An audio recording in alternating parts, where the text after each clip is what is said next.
my signal. Unleash hell.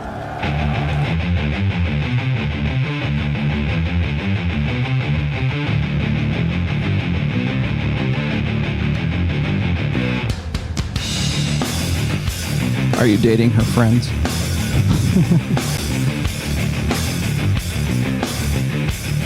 I get a lot of guys asking me about this. The influence of female friends on their game prospects or their relationships. So I'm going to dig into that a little bit today. I don't think I've ever really talked about this. Should be interesting. Welcome to The Rational.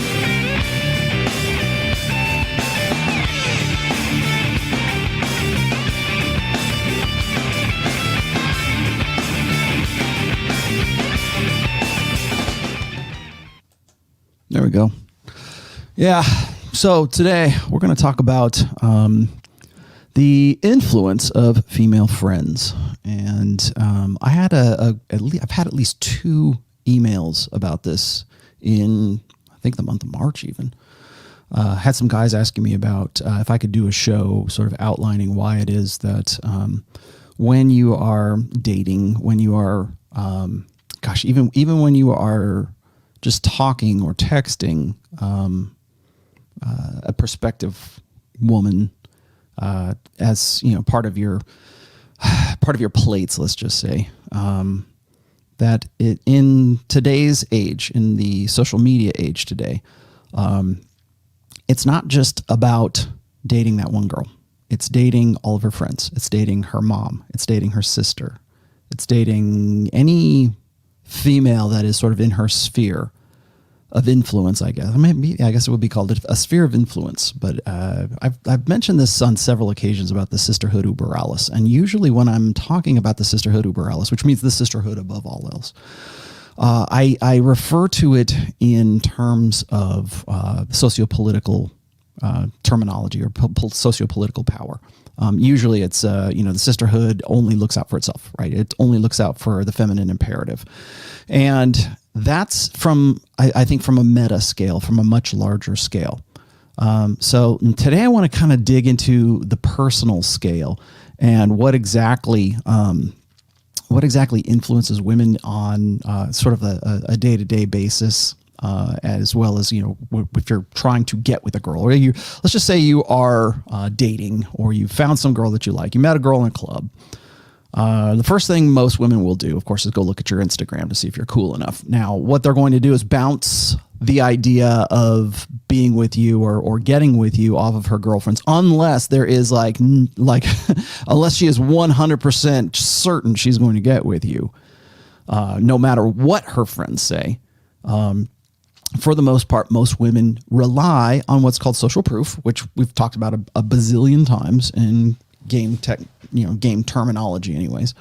But there's also what's called pre-selection. And I don't think that a lot of guys really wrap their heads around how important pre-selection is. Usually when we talk about pre-selection, it's in terms of how good looking you are, or how affluent you are, what your status is. It's usually the big 3, right? Looks, money, status, or looks. What I usually go by looks, money, affluence. Looks, affluence, game is what I usually talk about. But when it comes to just sort of meeting that person like off of the internet, which is what most women, what most people these days, that's how they meet. I got the stats here to show you as well.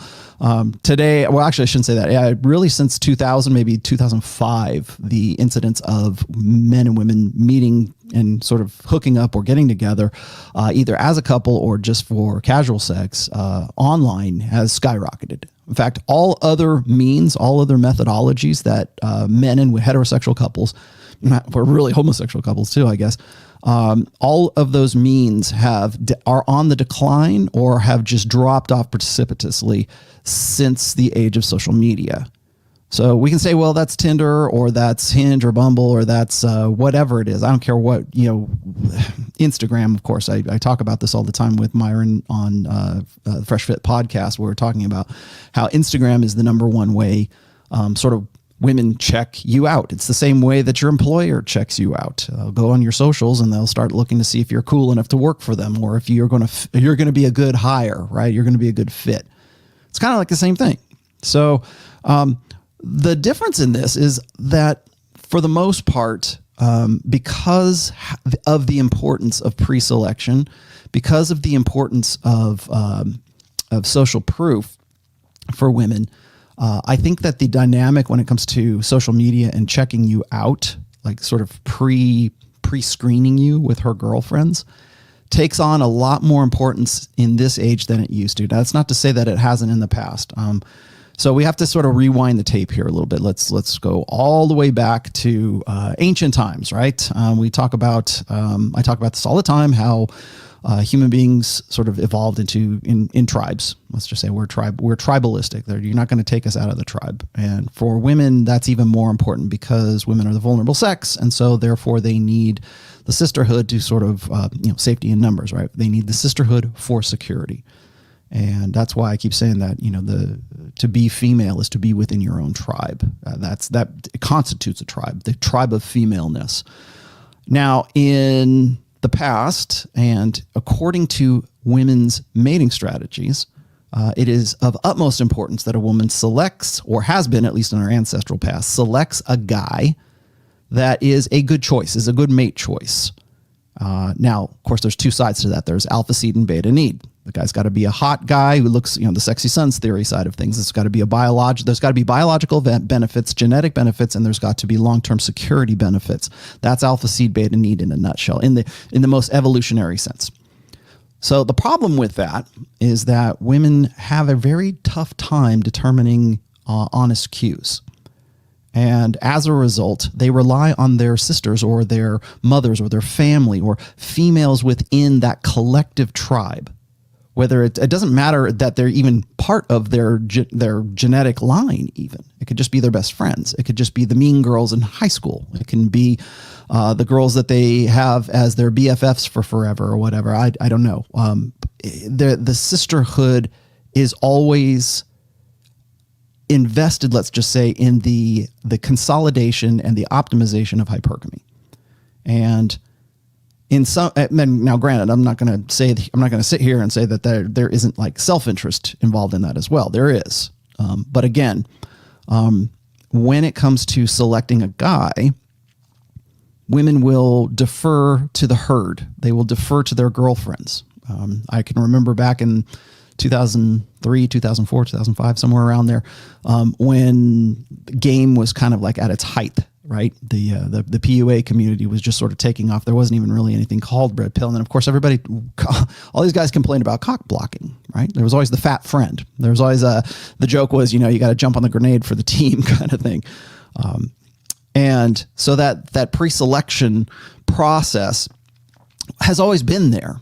It was there when I was 20 in my 20s, right, my rock star 20s. It was there when I was in high school. It's been there forever. The object of pre-selection has been there for quite some time. And it's something that I think is very important to consider right now because we have such easy access. We have such convenience now for a woman or a young woman that you have a potential with getting. Maybe you want to turn her on plate. Maybe you're trying to get in there, right? I mean, most guys, they'll hit me up and they'll say, well, I've got this girl. Am I saying the right thing? Is my text game, on point? Was this blue pill? Was this red pill? Is this beta? Is this alpha? Did I say the right thing? Blah, blah, blah. And when I'm looking at this, of course, I have to sort of break it down for the guys as far as, what is alpha? What is beta? Blah, blah, blah. Again, abstractions. But according to pertinent to today's topic, when you are texting a woman, when you are you're getting into her Instagram, when you're following her, whatever, you're not just following her, you're following her girlfriends, or her girlfriends are following you. So it's not just her that you are sort of trying to find approval with. And again, it's not, you can say, well, I'm looking for validation for approval. It doesn't matter. It makes no difference, because even if you think you're the slickest guy in the world, she's going to show your picture to her mom, to her sister, to her girlfriends, to the girls, to the the possibly millions of girls that follow her as, say, an influencer or something on Instagram. I mean, potentially. Not all of them are like that, of course. But you're now dealing with a collective of women, not just a one solitary single woman. So you're kind of, Royce's called this, the hive mind mentality of women.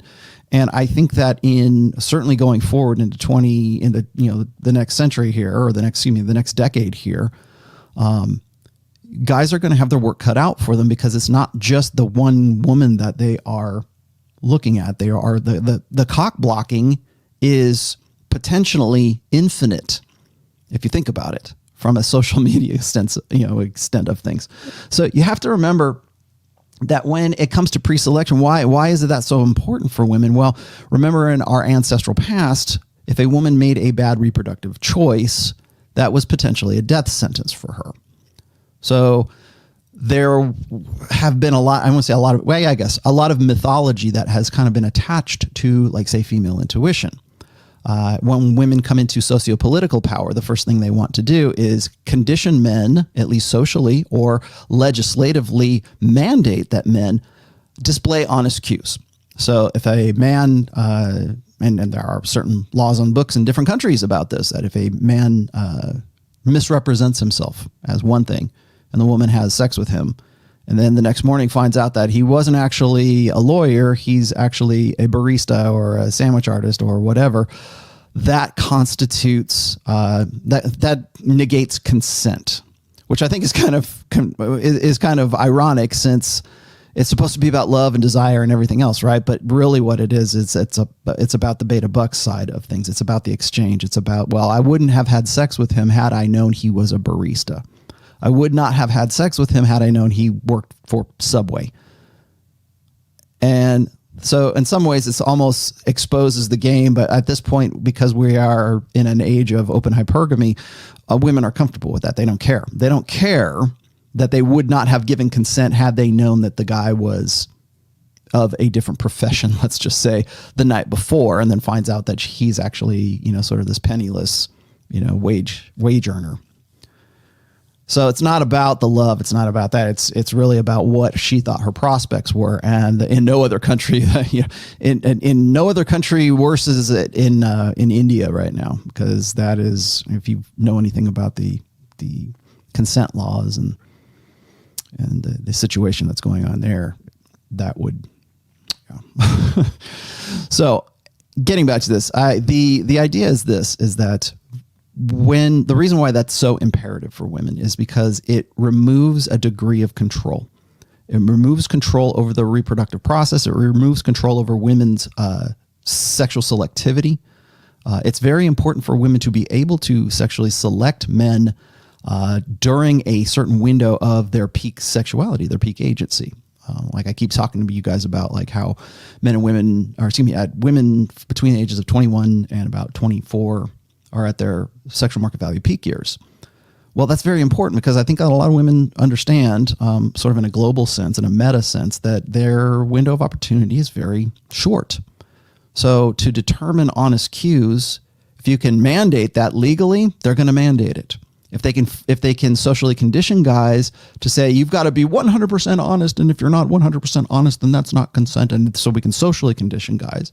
But we also need, from a female side of things, from a female mating strategy side of things, women can't depend on their own intuition as much as they would like to mythologically say, "Woo, I figured you out. I understand what you're really about. It's my feminine intuition. I know," like some sort of magical woo woo. I got you. And it's not really like that. It's more about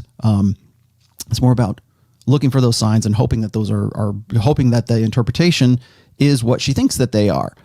And she needs some help. She needs help from her sisters. She needs help from her mom. She needs help from the sisterhood uber alles. And so therefore, she consults the sisterhood. Do you think this guy is worth my time, my investment? He's cute, but he's a sandwich artist. He's hot, but he's a sandwich artist, right? He's not that good looking, but he's going to make a partner in the law firm any day now. So there's cost versus risk. And women will generally consult the sisterhood. That's how you get pre-selection. It's not just her that's pre-selecting you. It's the group. It's the herd. It's the gestalt feminine that is determining whether or not you're meeting your burden of performance according to whatever it is that gestalt feminine values and can accurately estimate from how you present yourself. And in this day, it's usually digitally. It's usually online. It's usually on Instagram or wherever else. So bear that in mind when you are when you're dating, when you're, however you choose to do so. The other thing is this, is like, if you are already in a monogamous relationship, if you are already in an LTR right now, you're not just married to your wife. You're not just committed in a monogamous relationship with your girlfriend. You are in a relationship with her mom, with her sisters, with her friends, with her coworkers, with a gynocentric social order on top of everything else. Because in an age where we prioritize the feminine imperative above all else, that is also going to be somewhat influential in the social proof or the pre-selection, even if you have already been selected. I've said this before, is that, hypergamy is based on doubt, and that doubt asks one question. And that question is he the best I can do? And fail that question often enough, and that's when hypergamy kicks in, and she's looking for something that she thinks she's better, she can get better. Now, is that set in stone? Is that a straitjacket? No, it's not. But you have to understand the influences that are behind all of that. And it's not just based on the opinion and the estimate of one woman, of the woman you happen to be involved with, or the woman you want to get with. You're not just dating her. You're not just married to her. You're not just the girlfriend or the boyfriend of her. You're the boyfriend of all the other people who are putting any kind of influence on that. And that comes in, like I said, in a social order that is focused primarily on the feminine imperative, which is whatever benefits womankind. That's the most important thing. So now you are not just dating her, you're dating all of womankind, or at least all of womankind with whom she consults. When I talk about the ride or die girl, when I talk about the girl who's willing to sort of like break you out of jail, that kind of girl, the girl who's willing to break rules for you to the point where she will break laws for you, to the point where she will change her religion for you, to the point where she will find things to have in common with you that she would never have found in common with anybody else. That's a level of desire that can be a buffer against that. But first and foremost, you have to remember that even in her upbringing, even in the development of her personality as a woman in 2021, you're not just dealing with her personally. You're dealing with everything that has influenced her from a female primary social order that has contributed to making her who she is. So these are things you have to really kind of keep in mind. I don't think enough guys really realize this. And yeah, in some ways it can be more obvious, and in some ways it's not as obvious. But now with social media, with Facebook, with Instagram, especially with Instagram, I remember the visuals, the optics of things. When you're looking for approval from that woman, and I mean that in like sort of the meta sense. I don't mean like, oh, please approve of me. When you are wanting to get with a girl, trust me, somewhere along that phase, she's gone to her girlfriends, or there have been influence from outside, like from Instagram or from a female primary social order that has given her their blessing to get with you. If that happens. So you're not just dealing with the cock block fat girl in the club now, you're dealing with all of Instagram and anyone who follows her. So those are some things to keep in mind. That's number one. So I've got a few other things here on my list here. And the next one is I have to also this would be an incomplete show if I didn't also mention that women as far as the sisterhood is concerned. Now that's the personal level. So we're going to move up to the social level. I'm not going to go to the political level because I think I've talked about that quite a bit. But on a social level, whenever you see things like daytime talk shows, whenever you see like it's not on anymore, but like the Tyra Banks show, or you look at any of these shows, like The View is a good one. Whenever you look at any of these talk shows that are by women, for women, about women's issues, or about things that affect women, like The View, for instance, is one. I forget the show. It was not, somebody had sent me a link to it, and I really wish I had it now. But there was a few of these daytime talk shows, and they're hosted by women, and they have nothing but almost exclusively women in the audience. And they are discussing whether or not discussing the ethics of whether or not it's ethical or moral to convince the boyfriend that the kid is his. Or discussing better methodologies to trick the guy who really needs to commit because he just needs to grow up. And the collective, the Gestalt feminine on that particular talk show has decided that a guy they have no earthly clue about, they have no personal connection with, it's time for him to commit. It's time for him to kind of, shit or get off the pot. And with rare exceptions, do you hear any woman saying, no, that's not right. No, you shouldn't do that. What about his concerns? Because in a gynocentric social order, there's this presumption that whatever works best for women is the right thing. We live in a female correct social order. So whatever works best for the female experience is what guys should want. And if they don't, then there's something wrong with them, or they're being juvenile, or they have some sort of disorder or some sort of misunderstanding, or maybe they're just too full of themselves, or they're too infantile, or they're too egocentric to realize that if you would follow along, if you would align more, if you would lock in and identify more with the feminine, then you would realize that you're really in the error, and womankind are the correct way to experience life, right? That's how we raise our boys to be defective girls, as I've said before. However, in this case, now that we have a global consortium of women, if you will, a femosphere instead of a manosphere, that femosphere has been around for a long time. And it's been the collective of what I call the sisterhood uberalis, but it's the safety in numbers. It's tribe woman. It's team woman. And so whatever works in the best interests of especially hypergamy, optimizing hypergamy, that will always be what is approved of. And that will ethics be damned, morality be damned, society be damned, whatever works in the best interests of the largest number of women, that's okay. That gets kosher. That gets the stamp of approval. So thus, you get a black market for things like positive pregnancy tests. You can find forums like that where a woman will get a positive pregnancy test. She will take it and put it online and auction it so that another woman can trick her boyfriend into thinking that he's the father, or that she's pregnant and that he needs to commit, just to sort of like push him along where he should be, because he doesn't understand he lives in a female correct society and he's not ready to commit. So it's like that kind of duplicity, that kind of deception is okay if it pushes that guy to optimize hypergamy for that woman who is buying that pregnancy test. So when you look at how women will back up other women when it comes to making the best decisions for them, when it comes to hypergamy, everything is on the table. Adultery is on the table.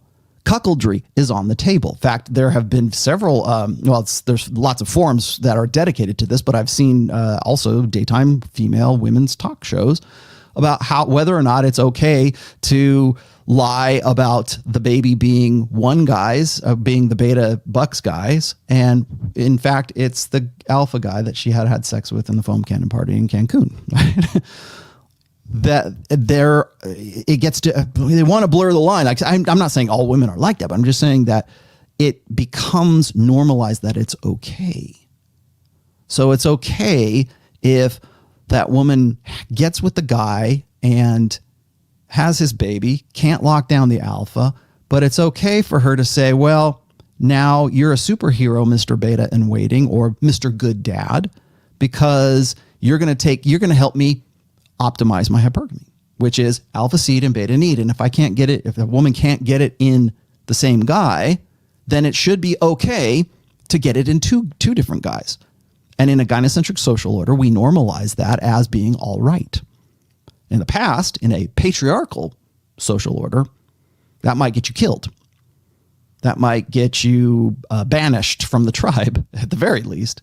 That might produce we don't even call it this anymore. That might produce a bastard child, a fatherless child. And we just simply don't have those convictions anymore. We don't have that sense of ethics anymore, because if it works in the best interests of hypergamy, then it's okay. If it works in the sexual selection interests of women, then it is okay. So a positive pregnancy test is absolutely fine. Legalize abortion, absolutely fine, because it's a fail-safe against bad reproductive choices. In fact, it's celebrated. It's embraced now. There's no shame associated with abortion anymore. It's embraced. When Argentina or Ireland, I think it was Ireland just recently, passed the law saying, abortion's cool, everybody's good. It was celebrations, not just in Ireland, all over the world. Now, I'm not making I'm not making a moral appeal here. I'm observing the facts. I'm observing what happens in those countries. Whether or not you're pro-choice or pro-life, I don't really care at this point. I'm trying to be as objective as I can.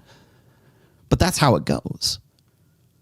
Whatever is in the best interests of hypergamy, and I should say this, hypergamy being women's mating interests, optimizing women's mating strategies. Whatever is in their best interests is normalized. It has to be.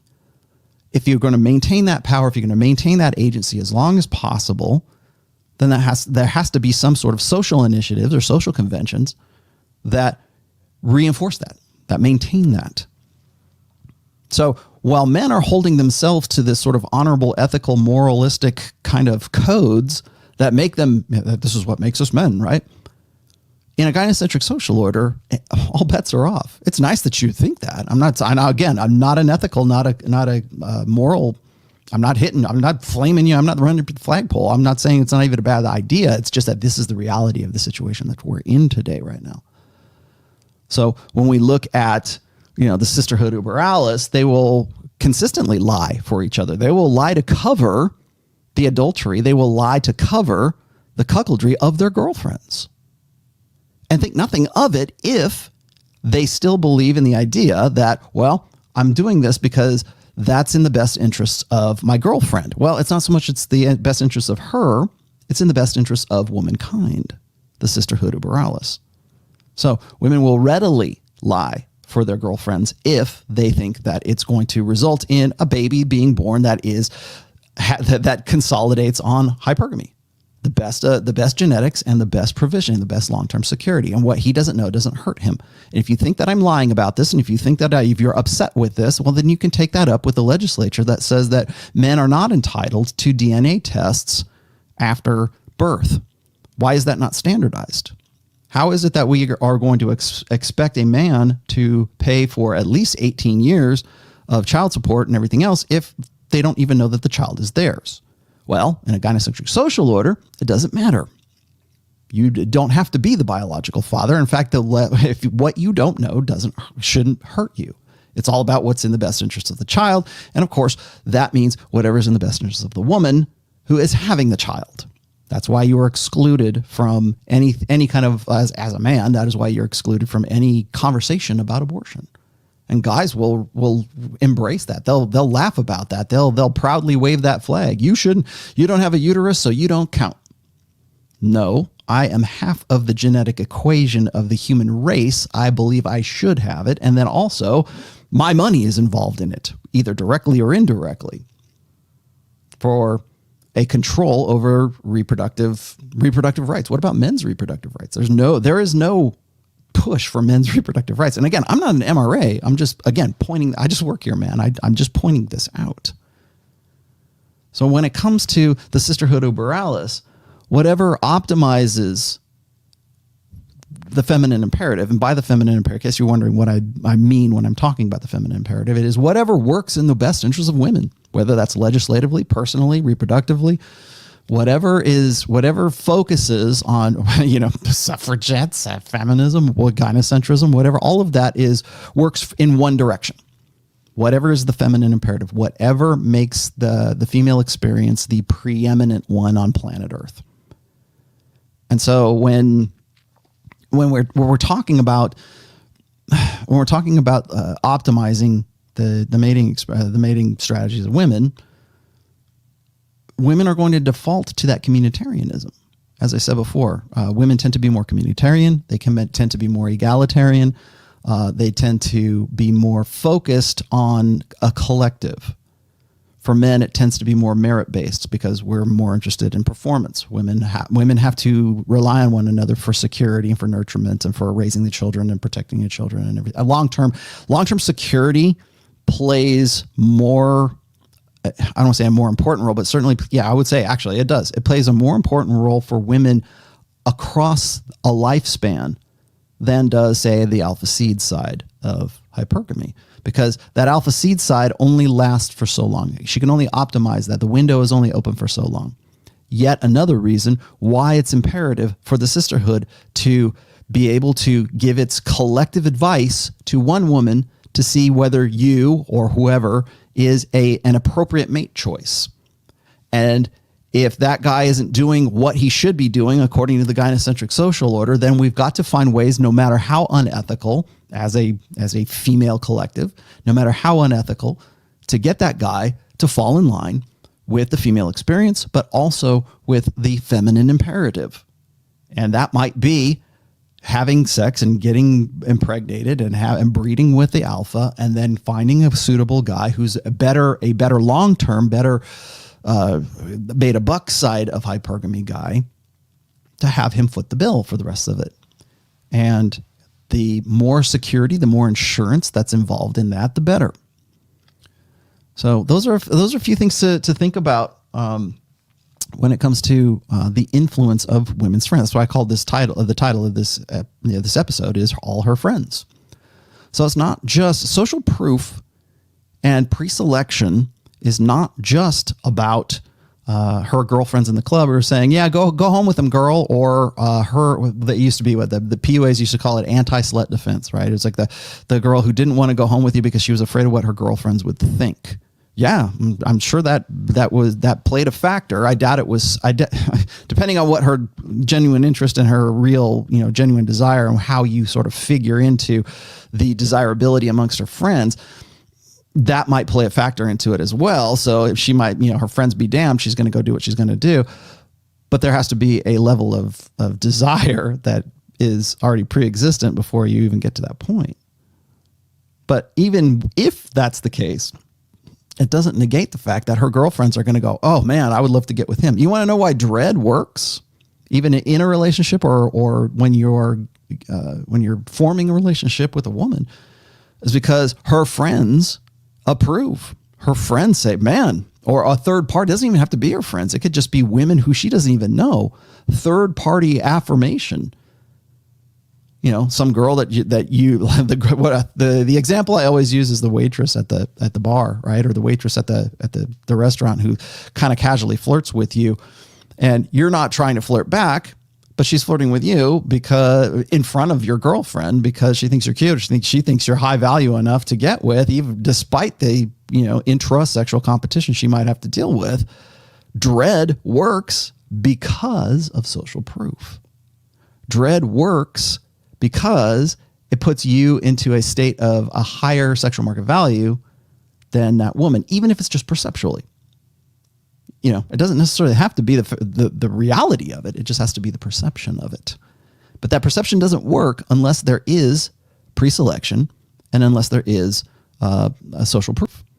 Meaning that, and the social proof is this, it's the confirmation that her girlfriends find you hot. Her girlfriends are saying, well, if you don't want him, I do, girl. That's what I mean by pre-selection. Like, you are in a state where he is valuable and you're lucky to be with that guy. That will certainly instill a sense of dread in women. So dread actually works as a result of social proof and pre-selection. Things that you don't even think about these things, do you? So anyways, as far as the last thing I wanted to say here is that the idea of, again, I'm not saying that women are innately immoral or are innately unethical, but I will say this is that their subjective definitions of what is ethical and what is not ethical are formed according to the feminine imperative. So again, it might be that in, I keep saying, people send me these tweets. I just saw one this morning, as a matter of fact. I think Rich Cooper had this on, and it was this woman who was saying, if his name's on the, don't worry about rent, because if his name's on the lease, then it's okay if you cheat on him or whatever. He's going to be paying the rent or something like that. Or it's a real man, as I said in the Real Man Metals episode, which was last episode. The idea that men need to accept the fact that if a woman cheats on them, that he's a real man, or he's securing his masculinity because he is actually falling in line with being cuckolded. So a real man steps up and takes responsibility for the child of his girlfriend, even though she goes and has it with another guy. And we have TV shows that state, or at least exemplify, that exact same dynamic. We just do it in such a way that it seems romantic, that it seems like, well, he's a good looking guy, but he died in the war and now she's an alpha widow, but it's okay because she's got Johnny over here who's this dutiful beta, and he doesn't care that the kid's not his because he's a noble soul. And he's earning his way into heaven by taking her under his wing. And, maybe Johnny went on to glory and died on the battlefield, or the alpha that she's a widow from. It's okay because this guy's, he's a real stand-up guy, and he's going to take care of the kid that's not actually his. It's like, it's the stepdad. It's not that you're not the stepdad. You're the dad who stepped up. That convention exists because of the feminine imperative. Whatever works in women's interests is what the socially rewarded side of things really is.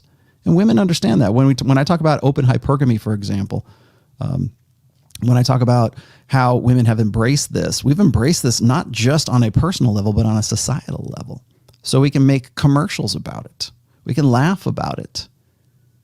I forget I'm recalling a commercial for the Super Bowl, and it was for the Alexa unit, the Amazon's information little, hey Alexa, and it's I forget the guy, the good looking black dude, and there's a good looking, semi good looking black wife that's involved. I can't remember the guy's name. God, why am I drawing a blank? I don't know.